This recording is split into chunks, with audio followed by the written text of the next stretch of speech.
ರಾಜ್ಯಾದ್ಯಂತ ಬೇಸಿಗೆಯ ಬಿಸಿ ದಿನದಿಂದ ದಿನಕ್ಕೆ ಜಾಸ್ತಿ ಆಗ್ತಾ ಇದೆ. ಜನಜೀವನ ಮಾತ್ರವಲ್ಲದೆ ಪ್ರಕೃತಿಯ ಮೇಲೂ ಗಂಭೀರ ಪರಿಣಾಮಗಳು ಬೀಳ್ತಾ ಇದೆ. ಇನ್ನು ಬೆಂಗಳೂರು ಸೇರಿದಂತೆ ರಾಜ್ಯದ ಹಲವೆಡೆ ಬಿಸಿಲಿನ ತಾಪ ಈ ಬಾರಿ ಗರಿಷ್ಠ ಮಟ್ಟವನ್ನು ತಲುಪುವ ಸಾಧ್ಯತೆ ಇದೆ ಅನ್ನೋದಾಗಿ ಹವಾಮಾನ ಇಲಾಖೆ ಮುನ್ಸೂಚನೆಯನ್ನ ಕೊಟ್ಟಿದೆ. ಇನ್ನು ಈ ಬಾರಿ ಉತ್ತರ ಕರ್ನಾಟಕ ಭಾಗದಲ್ಲಿ 47 ಡಿಗ್ರಿ ಸೆಲ್ಸಿಯಸ್ ಹಾಗೂ ದಕ್ಷಿಣ ಕನ್ನಡ ಕರಾವಳಿ ಭಾಗದಲ್ಲಿ 38 ಡಿಗ್ರಿ ಸೆಲ್ಸಿಯಸ್ನಷ್ಟು ಬಿಸಿಲು ದಾಖಲಾಗುವಂತ ಸಾಧ್ಯತೆ ಇದೆ ಅನ್ನೋದಾಗಿ ಹವಾಮಾನ ಇಲಾಖೆ ಮುನ್ಸೂಚನೆಯನ್ನ ಕೊಟ್ಟಿದ್ದು, ಸಾರ್ವಜನಿಕರು ಎಚ್ಚರಿಕೆಯಿಂದ ಇರುವಂತೆ ಸಲಹೆಯನ್ನ ನೀಡಿದ್ದಾರೆ. ಬೆಂಗಳೂರಿನಲ್ಲಿ ಕೂಡ ಮುಂದಿನ ಒಂದು ವಾರದವರೆಗೆ ಒಣ ಹವೆ ಮುಂದುವರಿಯುವ ಸಾಧ್ಯತೆ ಇದೆ. ಉಳಿದ ಕರ್ನಾಟಕ ರಾಜ್ಯದ ಎಲ್ಲಾ ಜಿಲ್ಲೆಗಳಲ್ಲಿ ಕೂಡ ಮುಂದಿನ ಒಂದು ವಾರದವರೆಗೆ ಒಣ ಹವೆ ಮುಂದುವರಿಯುವ ಸಾಧ್ಯತೆಗಳಾದವು. ಮುಂದಿನ ಒಂದು ವಾರದವರೆಗೆ ಉತ್ತರ ಒಳನಾಡಿನ ಜಿಲ್ಲೆಗಳಲ್ಲಿ ಗರಿಷ್ಠ ಉಷ್ಣಾಂಶ ಸುಮಾರು 34ರಿಂದ 36 ಡಿಗ್ರಿ ಸೆಲ್ಸಿಯಸ್, ಕರಾವಳಿ ಜಿಲ್ಲೆಗಳಲ್ಲಿ ಸುಮಾರು 33ರಿಂದ 35 ಡಿಗ್ರಿ ಸೆಲ್ಸಿಯಸ್ ಮತ್ತು ಕರ್ನಾಟಕದ ದಕ್ಷಿಣ ಒಳನಾಡಿನ ಜಿಲ್ಲೆಗಳಲ್ಲಿ ಕನಿಷ್ಠ ಉಷ್ಣಾಂಶ 32ರಿಂದ 34 ಡಿಗ್ರಿ ಸೆಲ್ಸಿಯಸ್ ಇರುವ ಹೆಚ್ಚಿನ ಸಾಧ್ಯತೆಗಳಾದವು.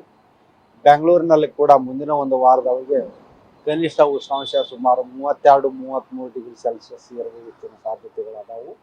ಮುಂದೆ ಏಪ್ರಿಲ್ ಮತ್ತು ಮೇ ತಿಂಗಳಲ್ಲಿ ಕರ್ನಾಟಕ ರಾಜ್ಯಾದ್ಯಂತ ಬಿಸಿಲು ಅಧಿಕವಾಗುವ ಸಾಧ್ಯತೆಗಳಾದವು. ಕಲಬುರಗಿಯಲ್ಲಿ ಏಪ್ರಿಲ್ ಮೇ ತಿಂಗಳಲ್ಲಿ ಕೆಲವೊಮ್ಮೆ ಗರಿಷ್ಠ ಉಷ್ಣಾಂಶ 44ರಿಂದ 46 ಡಿಗ್ರಿ ಸೆಲ್ಸಿಯಸ್ ಹೋಗುವ ಸಾಧ್ಯತೆಗಳು ಕೂಡ ಆದವು.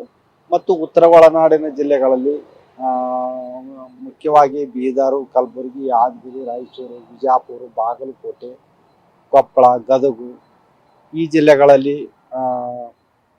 ಉಷ್ಣಾಂಶ ಸುಮಾರು 40ರಿಂದ 42 ಡಿಗ್ರಿ ಸೆಂಟಿಗ್ರೇಡ್ ಹೋಗುವ ಸಾಧ್ಯತೆಗಳದಾವು. ಇದು ಏಪ್ರಿಲ್ ಮೇ ತಿಂಗಳಲ್ಲಿ. ಮತ್ತು ದಕ್ಷಿಣ ಒಳನಾಡಿನ ಜಿಲ್ಲೆಗಳಲ್ಲಿ ಬಳ್ಳಾರಿ ಮತ್ತು ವಿಜಯನಗರ, ದಾವಣಗೆರೆ ಮತ್ತು ಚಿತ್ರದುರ್ಗದಲ್ಲಿ ಕೂಡ ಗರಿಷ್ಠ ಉಷ್ಣಾಂಶ ಏಪ್ರಿಲ್ ಮೇ ತಿಂಗಳಲ್ಲಿ 40-42 ಡಿಗ್ರಿ ಸೆಂಟಿಗ್ರೇಡ್ ಹೋಗಬಹುದು.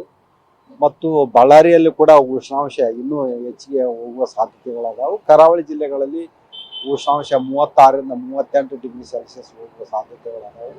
ಮತ್ತು ಏಪ್ರಿಲ್ ಮೇ ತಿಂಗಳಲ್ಲಿ ಕೆಲವೊಮ್ಮೆ ಹೀಟ್ ವೇವ್ಸ್ ಉಷ್ಣ ಅಲೆಗಳು ಕೂಡ ಬರುವ ಸಾಧ್ಯತೆಗಳದಾವು. ಮತ್ತು ಬೆಂಗಳೂರಿನಲ್ಲಿ ಕೂಡ ಏಪ್ರಿಲ್ ಮೇ ತಿಂಗಳಲ್ಲಿ ಗರಿಷ್ಠ ಉಷ್ಣಾಂಶ ಹಗಲಿನ ವೇಳೆಯಲ್ಲಿ 38ರಿಂದ 39 ಡಿಗ್ರಿ ಸೆಲ್ಸಿಯಸ್ ಹೋಗುವ ಸಾಧ್ಯತೆಗಳದಾವು. ಈ ವರ್ಷ 2025 ಮಳೆಗಾಲ ಮತ್ತು ಚಳಿಗಾಲ ತುಂಬಾ ಹೆಚ್ಚಾಗಿತ್ತು. ಅದರಷ್ಟೇ ಇದು ಹೆಚ್ಚಾಗಿ ಏನಾದ್ರು ಬಿಸಿಲು ಬೀಳೋ ಸಾಧ್ಯತೆ ಇದೆಯಾ? ಈಗ ಲ್ಯಾನಿನೋ ಕಂಡೀಷನ್ ನ್ಯೂಟ್ರಲ್ ಬರುವ ಸಾಧ್ಯತೆ ಇರೋದ್ರಿಂದ ಇನ್ನೂ ಸ್ವಲ್ಪ ಬಿಸಿಲು ಈ ವರ್ಷ ವಾಡಿಕೆಗಿಂತ ಜಾಸ್ತಿ ಆಗುವ ಸಾಧ್ಯತೆಗಳು ಅದಾವು. ಮುಂದಿನ ದಿನಗಳಲ್ಲಿ ಬಿಸಿಲುಗಳೆಲ್ಲ ತುಂಬ ಜಾಸ್ತಿ ಆಗಿದೆ. ಆ್ಯಕ್ಚುಲಿ ಏಪ್ರಿಲ್ ಮೇನಲ್ಲಿ ಚೆನ್ನಾಗಿ ಆಗಬೇಕು, ಅದಕ್ಕಿಂತ ಮುಂಚೆನೇ ಬಂದ್ಬಿಟ್ಟಿದೆ. ದಯವಿಟ್ಟು ಜನಗಳು ಯಾರೂ ಓಡಾಡ್ತಾ ಇಲ್ಲ, ಡಿಹೈಡ್ರೇಷನ್ಸ್ ಆಗುತ್ತೆ. ಚೆನ್ನಾಗಿ ನೀರು ಕುಡಿಬೇಕು, ಇಲ್ಲಾಂದರೆ ಎಳ್ನೀರು ಕುಡೀರಿ, ಇಲ್ಲ ಜ್ಯೂಸ್ಗಳು ಕುಡೀರಿ, ಆ ಥರ ಸ್ವಲ್ಪ ಎಲ್ಲ ಇದಾಗಿರಿ. ಇಲ್ಲಾಂದರೆ ಬಿಸಿಲಿಗೆ ತುಂಬ ಕಷ್ಟ ಆಗುತ್ತೆ, ಶರೀರಕ್ಕೆಲ್ಲ ತೊಂದರೆ ಆಗುತ್ತೆ.